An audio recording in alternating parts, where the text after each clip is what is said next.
This isolation wasn't abandonment. It was alignment. You thought you were being forgotten, but heaven was watching in silence. You weren't being rejected. You were being refined. You weren't being left behind. You were being set apart. Was it depression, or was it divine preparation? Was it betrayal, or was it birthing? Was it failure, or was it forging fire to shape your mantle? You didn't lose your way. You were being led into the wilderness of becoming. Stay with me, because by the end of this message, a mystery will be unsealed. A mystery that may explain why your entire life felt out of rhythm with the world, but in sync with something holy. Welcome to Chosen One's Prophecy, where scrolls are opened, the hidden are revealed, and the marked are gathered. Isaiah 43:1 says, "Fear not, for I have redeemed you. I have called you by name. You are mine." If that verse feels like it knows your story, it's because it does. Because you were not random. You were written. And this is your awakening. So stay. Because the signs that are about to unfold may not just explain your journey, they may confirm your assignment. The invisible brand. The battle finds you. Early, you didn't choose this war. It found you. Before you knew what calling meant, you were already in a battle you never volunteered for. The tears came before the assignment. The loss came before the instructions. That's because the chosen are marked before they're mature. Jeremiah 1:5 declares, "Before I formed you in the womb, I knew you. Before you were born, I set you apart." This isn't poetry, it's protocol. You were set apart before you had language to explain your loneliness. Why did the enemy come for you in childhood? Why did the trauma arrive before the training? Because hell saw what heaven wrote. You were branded in the spirit before you were even given a name on earth. The battles you've survived weren't random, they were recognition. Every attack was a signpost pointing to a scroll. And now that scroll is unsealing. The silence season, when God hides you. There were seasons where you begged God to speak, and the heavens answered with silence. Not because he abandoned you, but because he was concealing what he was cultivating. Isaiah 49:2 says, "He made me into a polished arrow and concealed me in his quiver." If you've walked through years where no one saw you, no one called your name, and every door stayed shut, that was not rejection. That was holy reservation. God hides what hell is not yet allowed to touch. Joseph was thrown in a pit. David was left with sheep. Moses was exiled to wilderness. Silence has always been God's shield for the chosen. You weren't being punished. You were being protected from premature exposure. The silence wasn't absence. It was divine surveillance. But now, the quiver is opening. The crushing. Pain that prepares the vessel. You've wept in rooms no one saw. Felt pain you didn't have words for. But crushing is the cost of carrying glory.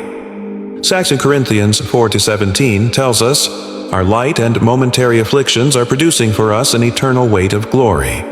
The pain wasn't light, but the glory outweighs it. Chosen vessels are not made on stages. They are forged in obscurity, in betrayal. In the back room, no one applauded. Joseph wasn't just thrown in a pit. He was sold by the very brothers who should have protected him. Jesus wasn't just crucified. He was betrayed with a kiss. Your pain was a passport to spiritual weight. Every night you didn't quit. Every tear you still prayed through. Every time you forgave what broke you. Heaven was watching. Heaven was weighing. And heaven was preparing the vessel for something it could not trust to the crowd. If this resonates with your journey, comment 444 now as a prophetic sign that you are still listening and still receiving. The fire didn't destroy you, it defined you. The darkness confrontation. Why hell fears you now. Let's speak the truth, few will say.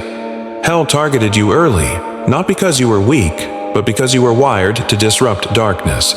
The depression, the addiction, the rejection, the generational trauma. Those weren't coincidences, they were assignments. Because when a chosen one rises, territories shift. The enemy knew if you ever discovered who you truly were, you would become dangerous. Job didn't suffer because he sinned. He suffered because he was favored. The devil didn't ask to attack just anyone. He asked for Job. So if your life has felt like spiritual warfare on repeat, it's because hell knew your name before you did. You are not under attack because you're cursed. You are under attack because you carry kingdom consequence, but no weapon formed will prosper. Because you're not fighting for victory. You're fighting from identity. You're not crazy. You're chosen. The strange favor. Doors open. That shouldn't in the midst of storms. There were still open doors. Still strange breakthroughs. Still moments of protection that didn't make sense. That's not luck. That's favor. Psalm 5:12 says, "For you bless the righteous, O Lord. You cover him with favor as with a shield." Chosen ones don't move by earthly systems. They move by divine interruptions.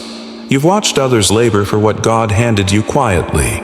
You've seen doors swing open that should have stayed locked. You've escaped traps that others fell into. That's not coincidence. That's covenant. When you're chosen, even the closed rooms have ears that report to heaven. Even the den of lions becomes a sanctuary when your name is sealed in purpose. The favor is strange because your life is sacred.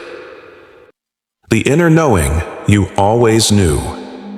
There was more. From a young age, something felt off. Not wrong, but off. Like you were born in a world that didn't match your blueprint. That's because your soul remembers what your flesh forgot. Romans 8:16 says, "The Spirit Himself testifies with our spirit that we are children of God." That knowing isn't pride. It's a pulse from eternity. It's the whisper that wakes you in the night. It's the feeling you don't belong in shallow places. Jesus felt it at 12. He left the familiar, sat among scholars, and said, "Didn't you know I must be in my Father's house?" He wasn't confused. He was compelled. The chosen don't always know the path, but they always feel the pull. You've been pulled, drawn, awakened, and now you can't go back to sleep. The unshakable burden. You feel others' pain. Why do you cry over things that didn't happen to you? Why do you carry burdens others don't see? Because the chosen are intercessors in disguise. You stand in the gap before you even know you're doing it. You feel the room shift before anyone else notices. Ezekiel 22:30.